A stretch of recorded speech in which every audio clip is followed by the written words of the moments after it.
রাষ্ট্রপতির পদত্যাগের রেশ কাটতে না কাটতেই এবার নতুন গুঞ্জন। টার্গেট এবার সেনাবাহিনীর প্রধান। সামাজিক যোগাযোগ মাধ্যমে রাজনৈতিক অলিন্ডে এখন একটাই প্রশ্ন, সেনাপ্রধানকে সরিয়ে দেওয়া হবে নাকি তিনি নিজেই সরে যাবেন? দেশে কি বড় কোনো পরিবর্তন আসছে? সব তথ্য উৎপাদ নিয়ে এমআরজেটিপি নিউজের রিপোর্টে।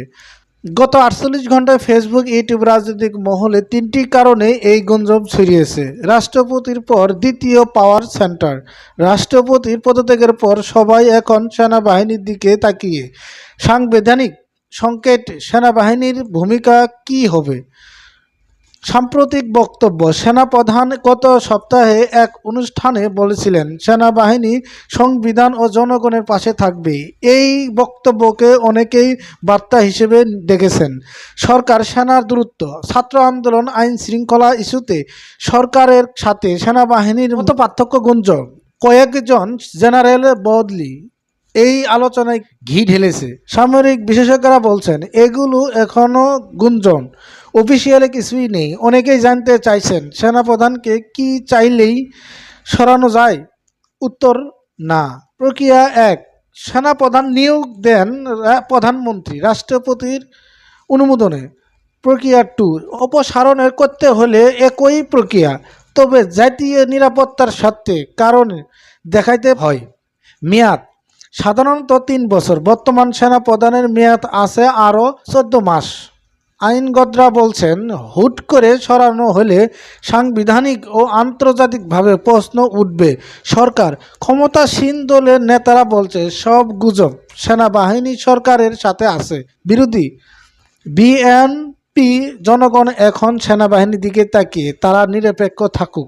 সেনাবাহিনী আইএসপিআর থেকে অফিসিয়াল কোনো বিবৃতি নেই, তবে সূত্র বলছে সেনাবাহিনী পেশাদার রাজনীতিতে নেই। রাজনৈতিক বিশ্লেষক, এই গুঞ্জন ইচ্ছাকৃতভাবে ছড়ানো হচ্ছে স্থিরতা তৈরির জন্য। বাংলাদেশের ইতিহাসে সেনাবাহিনীর পরিবর্তন নিয়ে আলোচনা নতুন না। 1990 এরশাদের বিরোধী আন্দোলনে সেনাবাহিনীর ভূমিকা, 2007 111 এর সময় সেনা সমর্থিত তত্ত্বাবধায়ক সরকার, 2009 বিডিআর বিদ্রোহে এর সেনাবাহিনীতে বড় রদবদল। তবে এবারের প্রেক্ষাপট ভিন্ন। সামাজিক যোগাযোগ মাধ্যমে আন্তর্জাতিক চাপ আছে। সামরিক বিশেষজ্ঞ ব্রিগেডিয়ার অফ বলছেন বাংলাদেশের সেনাবাহিনী এখন অনেক বেশি পেশাদার, হুট করে কিছু হবে না। ধরেন নিলাম গুঞ্জন সত্যি, তাহলে কি হবে? রাজনৈতিক সরকার বিরোধী সমীকরণ পাল্টে যাবে। 2026 এর নির্বাচনে হিসাব নতুন করে। অর্থনীতি, শেয়ার বাজার, ডলারের দাম প্রভাব, বিনিয়োগকারীরা ভয় পাবে। আইন শৃঙ্খলা, ছাত্র আন্দোলন ও অপরাধ নিয়ন্ত্রণে সেনাবাহিনীর ভূমিকা বাড়বে। আন্তর্জাতিক, যুক্তরাষ্ট্র, ভারত, জাতিসংঘ সবাই বিবৃতি দেবে। বাংলাদেশের ইমেজের প্রশ্ন, ঢাকার রিক্সা চালক রফিক সে শান্তি চায়, মারামারি চায় না।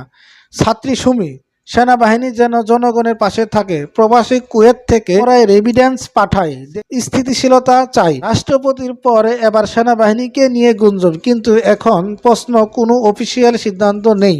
এগুলো রাজনৈতিক চাপ সৃষ্টির কৌশলও হতে পারে। সেনাবাহিনী বারবার বলছে আমরা সংবিধান ও জনগণের পক্ষে। দেশের স্থিতিশীলতা এখন সবার আগে। আপনার মতে এই গুঞ্জনের পিছনে কারা? কমেন্টে জানান। দেশের সব সত্য খবর পেতে এমআরজেটিপি নিউজের চোখ রাখুন।